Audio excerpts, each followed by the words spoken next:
So, how is everybody today? I'm trying to figure out why I bought this. The tree's not even green. I think if it was green it'd be better. And it doesn't light up or anything. But I don't know. I just saw it in the store and just had I don't know. I think I like this one better cuz the tree's green. But it was just so simple and it plays Wish You Merry Christmas. And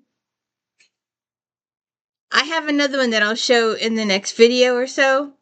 It's a manger. That's my favorite one, is the manger one. So anyway, I wish I had a table back here, but I don't. So I have to just put that way.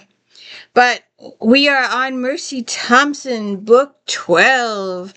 Welcome to the D. Louise book series. I'm Christina, Kistina.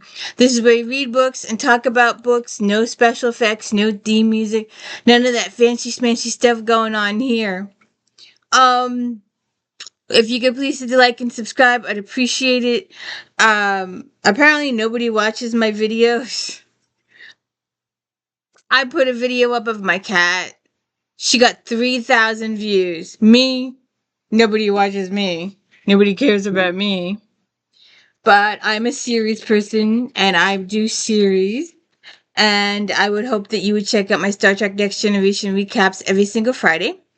All right, so we had some garbleness in the beginning of season 6, but 1 through 5 are pretty good. All right, so the volume is low, but I screamed my brains out during those videos, but you can barely hear me. But the little bit of 6 was garbled, but the audio problem has miraculously improved. So we'll see what's going on with that.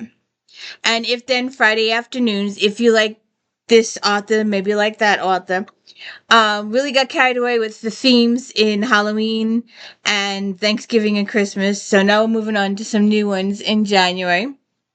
So looking forward to that. We are up to book 12 of Mercy Thompson.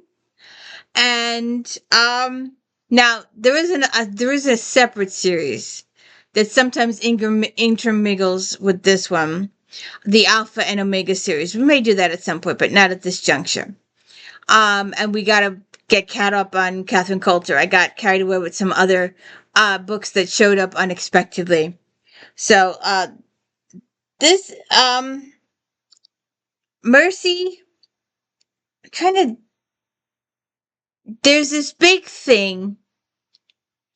All right, so Adam is her husband, and he's the pack leader. And Mercy is his wife. She's also a coyote, shapeshifter, skinwalker. And then we have the subwolves, Honey and Ben and Daryl and Mary Jo and some other pack members. We have Jesse, his biological daughter from his first wife, Christy. And Christy was a true homemaker. Susie Homemaker. She was a true 1950s wife. She did all the cooking, all the cleaning, and when she cooked, she made from scratch. Even the pasta she made was homemade. Everything she did was homemade. And Mercy can't live up to that aspect of Christy's personality or whatever. But Christy was not a werewolf, and she could not be Adam's mate. And Adam, out of guilt and fear, kept her around longer than he should have. So and some people in the pact really, really liked Christy, and some people knew that she could never be Adam's mate. And so there's this big thing in the beginning about Ariel, Jesse is choosing colleges. And before we get going here, I will spoil alerts. I don't spoil the ending, and I don't spoil the whodunit and all that kind of stuff, but I will spoil the characters. I do spoil characters. So Jesse was thinking about colleges. Which college to go to? College where her mom was, or college here, a little while away, where Gabrielle, her boyfriend, current boyfriend or ex-boyfriend, we don't know yet on that situation. So there's a lot of personal stuff in there. And when I was doing the Fiona Buckley book, now I have to go back and maybe start that series from book 1, because I picked up this book about 23, and I just couldn't. There was just too many characters, too many people, and by the time I finished that video, and I said it in the video, it occurred to me, oh, that's why you didn't like the book, because you can't start a series in book 23. You have to start it in book 1.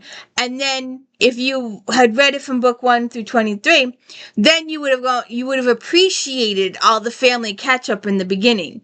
I like that kind of stuff. But I didn't like it coming into book 23, but I didn't realize it was book 23 until I was like, oh, and I was doing my review, and I went, oh, this is book 23. That's why I didn't like it, because I didn't know all the characters, because I didn't read it from book 1. So maybe I'll go back and read them over again. We'll see what happens. But this is book 12, so I know all the characters, and I appreciate the catch up, and I appreciate all the little references to the previous books. And a couple of books ago, and I said this in the last, because they've been bringing it up almost every book since it happened. One of Jesse's friends' mother was selling, not Avon, but a similar made-up thing, and potions about, how to keep your man happy and all that kind of stuff. And they had, the pact had a really fun time, because they could all hear the conversation. And the pact went with it, and every now and then they bring up a nudge, and that has euphemistic properties. And it's cute when it gets brought up again in here. It gets brought up in here a couple times. So when the end of the last book, I think it was the last book, when Adam had Elizaveta.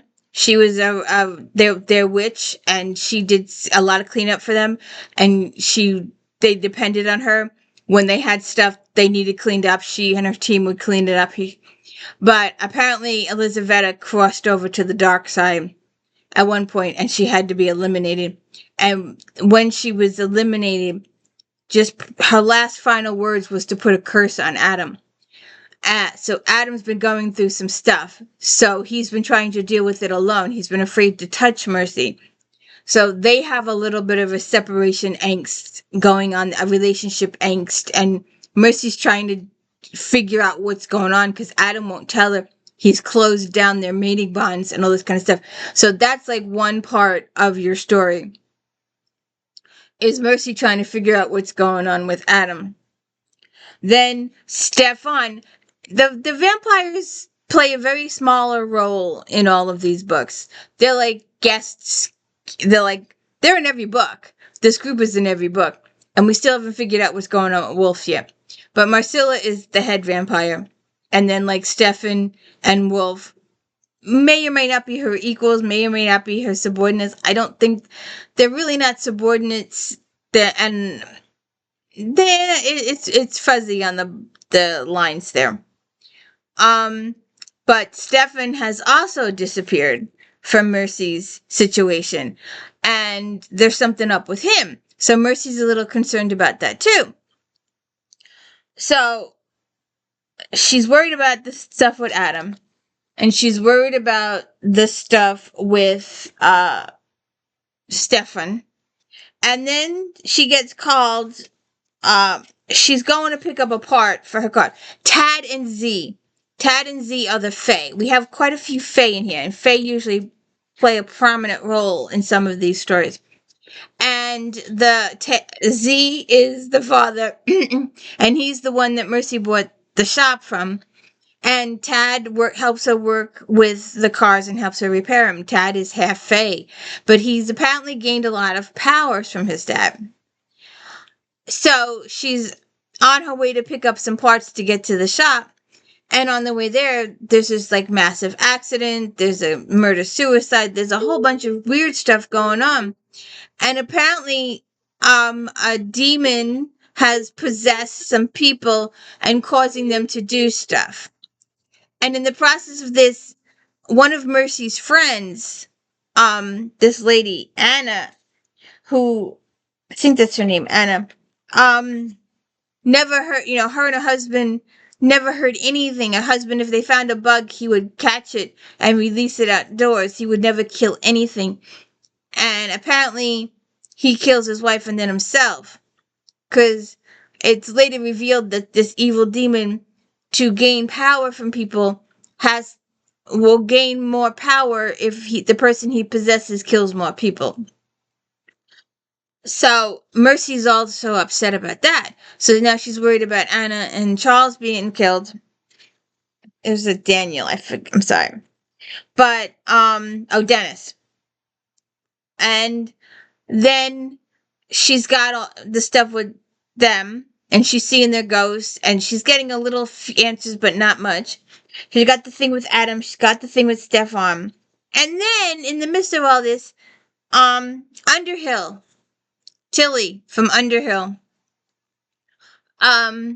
While Mercy is off dealing with something else, she has to abandon the house. So this is one of those things that happens off stage and you're told about it later.